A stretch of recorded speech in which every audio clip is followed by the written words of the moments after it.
Hi viewers, welcome to our channel. ప్రస్తుతం మనతో పాటు సీనియర్ జర్నలిస్ట్ దామ బాలా సార్ వారితో మాట్లాడదాం.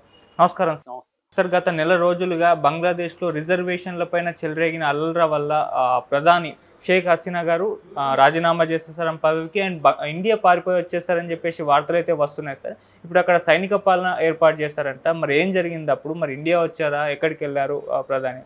ఆల్రెడీ ఈ టాపిక్ మీద నేను ఒకసారి చెప్పాను. ప్రధానంగా రిజర్వేషన్ల మీద అక్కడ రిజర్వేషన్లకు వ్యతిరేక ఉద్యమం అనేది పెద్ద ఎత్తున ఒక నెల నుంచి జరుగుతుంది. దీంట్లో ఇప్పటి వరకు 200 మందికి పైన చనిపోయారు. అందులో లేటెస్ట్గా పోలీసులు కూడా 13 మంది చనిపోయారని చెప్తున్నారు. సో ఈ అల్లర్లు ఏ స్థాయికి వెళ్ళాయంటే ప్రెసిడెంట్ బంగ్లా మీద దాడి చేసే వరకు వెళ్ళిపోయినాయి. దాంతో షేక్ హసీనా ప్రత్యేక హెలికాప్టర్లు తీసుకొని ఇండియా మద్దతుతో, ఇండియా కూడా ఆమెకు మద్దతు ఇచ్చింది. దాంతో సెక్యూరిటీ కూడా ప్రొవైడ్ చేసింది. అక్కడ నుంచి ఎయిర్ సెక్యూరిటీ ప్రొవైడ్ చేసి అక్కడ నుంచి ఆమె ఇండియాలోకి వచ్చింది. సో ఆమెకు ఇండియాలో తాత్కాలిక ఆశ్రయం ఇవ్వాలని కేంద్రం కూడా నిర్ణయించుకునింది. సో ఈరోజు అఖిలపక్ష సమావేశం కూడా ఏర్పాటు చేశాడు మోడీ. సో అఖిలపక్ష సమావేశంలో బంగ్లాదేశ్ క్రైసిస్కి సంబంధించి అనేక అంశాలని భారతదేశం పరిగణలోకి తీసుకుంది. ఎందుకంటే మనకు మేజర్గా బైలేటరల్ ట్రేడ్, ద్వైపాక్షిక వాణిజ్యం అనేది $13 బిలియన్ వర్త్ వాణిజ్యం మన రెండు దేశాల మధ్య ఉంది. అంటే బేసిక్గా మనం ఏమో కాటన్ ఎక్స్పోర్ట్ ఎక్కువ చేస్తాం ఆ దేశానికి, ఇంపోర్ట్ ఏమో పెట్రోలియం ప్రోడక్ట్స్ కావచ్చు, తృణధాన్యాలు, ఇవి ఇంపోర్ట్ ఎక్కువ చేసుకుంటాం బంగ్లాదేశ్ నుంచి.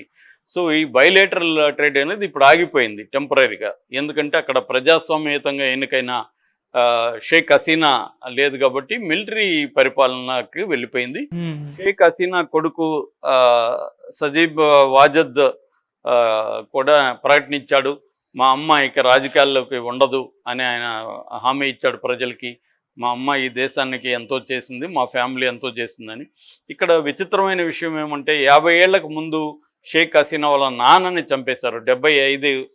1975లో చంపేశారు. ఎందుకంటే 73 మార్చ్ 7న ఫస్ట్ బంగ్లాదేశ్ ఎన్నికలు జరిగాయి.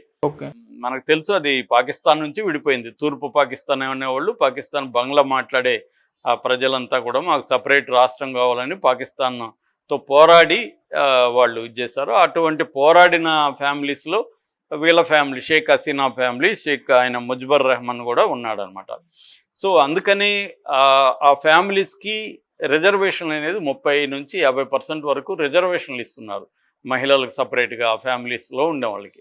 ఇప్పుడు ఆ రిజర్వేషన్లకు వ్యతిరేకంగానే తిరుగుబాటు ప్రధానంగా జరిగింది. దీన్ని యాక్చువల్గా షేక్ హసీనా రిజర్వేషన్ని రద్దు చేసింది, కానీ మళ్ళీ సుప్రీంకోర్టు మళ్ళీ రిజర్వేషన్లు తగ్గించింది, కానీ కొంత పునరుద్ధరించింది. దాంతో తీవ్ర వ్యతిరేకత జనంలో వచ్చింది. సో ఒక రకంగా సుప్రీంకోర్టు దీనికి కారణం అని చెప్పచ్చు. సో 50 ఏళ్లకు ముందు వీళ్ళ నాన్నని చంపేశారు అప్పుడు మిలిటరీ ఇది. ఆయన కూడా తక్కువడు కాదు. ఆయన కూడా నియంతృత్వ పాలన 73లో గెలిచిన తర్వాత ప్రతిపక్షాలన్నింటినీ నిర్బంధంలోకి తీసుకొని నియంతృత్వ పాలన ఆయన మొదలుపెట్టాడు. నియంతృత్వ పాలనకు వ్యతిరేకంగా అక్కడ పెద్ద ఎత్తున తిరుగుబాటు జరిగింది. ముజిబుర్ రెహమాన్ని హత్య చేశారు మిలిటరీ నాయకులు. ఆ తర్వాత ఈమె అప్పుడు వచ్చేసి దాదాపు 10 ఏళ్ల పాటు ఇండియాలో ఉండిపోయింది షేక్ హసీనా. ఆ తర్వాత మళ్ళీ అక్కడికి వెళ్ళింది. అక్కడ అవామీ లీగ్ పార్టీకి మళ్ళీ ఇంపార్టెన్స్ వచ్చింది. ఆమె గెలిచింది, మళ్ళీ ఓడిపోయింది. మళ్ళీ 2018లో ఫస్ట్ టైం ఈవీఎంలతో అక్కడ డెమోక్రాటిక్ ఎలక్షన్లు జరిగాయి, మళ్ళీ ఏమి గెలిచింది. ఇలాగా ఆమెది కూడా టర్బులెంట్ లైఫే వాళ్ళ ఫ్యామిలీది. సో ఇప్పుడు ఇది ఎవరు కూడా ఊహించలేదు.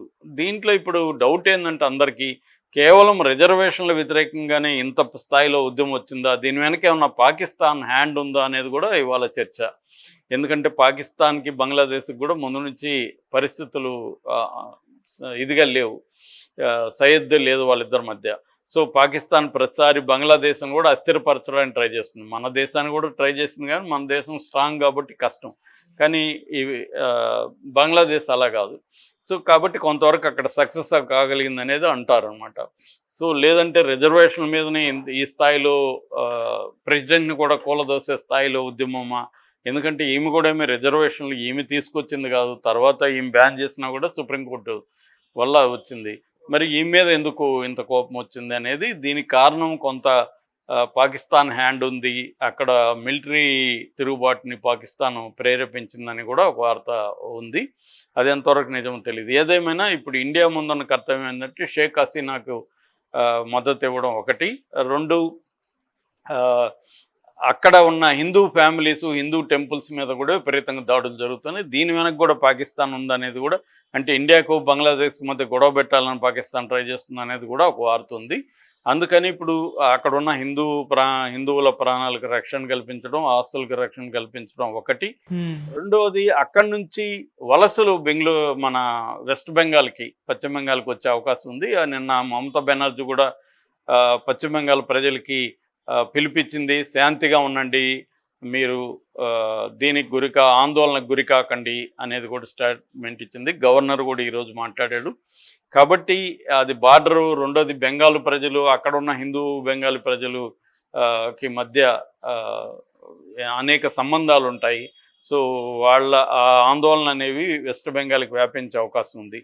పైగా అక్కడ మమతా అధికారంలో ఉంది.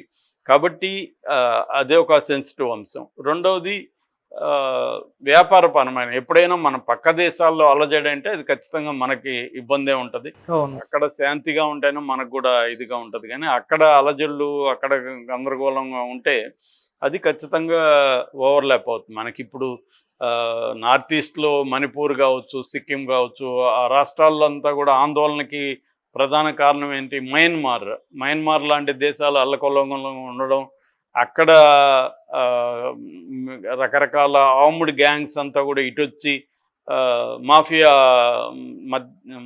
మత్తు పదార్థాల మాఫియా, ఒకటి డ్రగ్ మాఫియా తయారు కావడం, దానివల్ల ఇక్కడ కూడా మన ఇండియాలో కూడా ఈ భాగాల్లో మనకి అశాంతి వ్యాపిస్తుంది. అందువల్ల ఇప్పుడు మన కేంద్ర ప్రభుత్వం ఉన్న కర్తవ్యం ఒకటి అక్కడున్న హిందువులను కాపాడడం, రెండవ ట్రేడ్ని ఎలా, అక్కడున్న మిలిటరీ ప్రభుత్వాన్ని గుర్తించాలా లేదా, ఇవన్నీ కూడా సమస్యలు ఉన్నాయి. అలాగే బార్డర్ నుంచి ఆ ప్రజలు ఇటు ఏమన్నా వస్తారా, వస్తే వాళ్ళకి షెల్టర్ ఇవ్వాలా, ఆహ్వానించాలా లేదా, ఇది కూడా పెద్ద ప్రాబ్లం. అందుకని మోడీ సొంతంగా నిర్ణయాలు తీసుకోకుండా అఖిలపక్షాన్ని ఈరోజు చేశాడు. అత్యవసరంగా ఈరోజు సమావేశం అవుతుంది. అఖిలపక్షంలో తీసుకునే నిర్ణయాల ఆధారంగానే మోడీ కూడా వెళ్ళే అవకాశం ఉంది. ఎందుకంటే మోడీకి కూడా బలం లేదు, ఇవాళ అబ్సల్యూట్ పవర్ లేదు. కాబట్టి ప్రతిపక్షాలని పరిగణలోకి తీసుకోకపోతే మోడీకి ఇబ్బంది అవుతుంది. ఎందుకంటే ఆల్రెడీ ఆడ ఇండియా కూటమి అధికారంలో ఉంది, మమతా ప్రభుత్వం. కాబట్టి ఇండియా కూటమికి కూడా అది అవసరం. ఇండియా కూటమికి కూడా అక్కడ శాంతి, బార్డర్లో పీస్ అనేది అవసరం. సో అందువల్ల బంగ్లాదేశ్ సంక్షోభం అనేది ఇండియా మీద కూడా ఎఫెక్ట్ చూపిస్తుంది. కాబట్టి ఇండియా కూడా సత్వరంగా స్పందించింది. నాకు తెలిసి ఆమెకి షెల్టర్ ఇవ్వడం కూడా మంచి పని. ఎందుకంటే ఒక పక్క రాష్ట్ర అధ్యక్షురాలకు ఇబ్బందుల్లో ఉన్నప్పుడు మనం షెల్టర్ ఇవ్వడం తప్పు కాదు. అట్ ద సేమ్ టైం అక్కడ ఉన్న హిందూ టెంపుల్స్ని, వాటిని మీద దాడులను కూడా కాపాడాల్సిన బాధ్యత కూడా నేచురల్గానే పక్కా దేశ ప్రభుత్వం, మన దేశ ప్రభుత్వం మీద ఉంది. సో ఇది తీసుకోవాలి. ఇప్పుడు సాధ్యమైనంత దీన్ని, ఈ సంక్షోభాన్ని ఎలా డీల్ చేయాలని ఇప్పటివరకు మనకి బీజేపీ ప్రభుత్వంలో డొమెస్టిక్గా ఎన్ని విమర్శలు ఉన్నా మోడీ మీద, ఇంటర్నేషనల్ రిలేషన్స్లో మోడీకి మంచి మార్కులే ఉన్నాయి. అన్ని సెక్షన్స్ నుంచి మోడీకి ఏమిది అంటే అనేక క్రైసిస్ని మోడీ ప్రభుత్వం, జయశంకర్ విదేశాంగ శాఖ మంత్రిగా ఆయన చాలా ఎఫిషియెంట్గా డీల్ చేస్తున్నాడు అనేది ఉంది.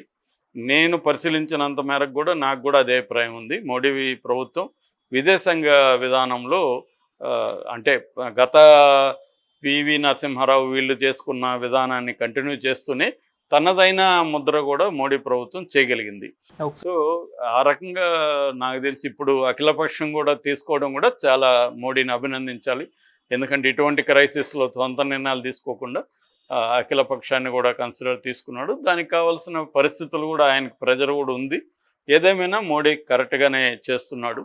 ఇది నెక్స్ట్ ఫేజ్ ఎలా ఉంటుంది అనేది మనం చూడాలి. Okay sir, thank you so much.